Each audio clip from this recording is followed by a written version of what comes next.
मैं यही पूछने वाला था कि फॉर एग्जांपल मैं बिलीव नहीं करता, या जो सामने क्लाइंट है वो बिलीव नहीं करता, उसको कोई और लेकर आया आपके पास कि टैरो कार्ड रीड करने, तो क्या उस पे तब भी काम करेगा वो?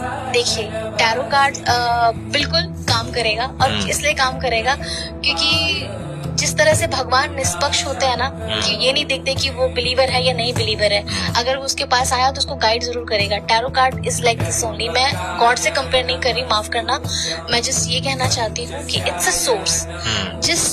जो सोर्स को ये पता है कि किसी को अगर जरूरत है तो उसकी मदद करनी है, उसको नेगेटिव पॉजिटिव नहीं पता है, उसको बस ये पता है कि अपना मैसेज पास करना है। क्योंकि आपकी एनर्जीज, अगर आप मान लीजिए नॉन बिलीवर भी हो और आप मेरे पास आए हो ना, तो कहीं ना कहीं ब्रह्मांड ये चाहता है किसी भी माध्यम से मैं आपकी मदद करूं, और आपको ब्रह्मांड मदद करना चाहता है। बेशक आप ना मानो, बट दिस इज व्हाट, इसीलिए आप लोग ऐसे रीडर्स के पास जाते हो, कनेक्ट करते हो। कहीं ना कहीं universe want something for you from someone.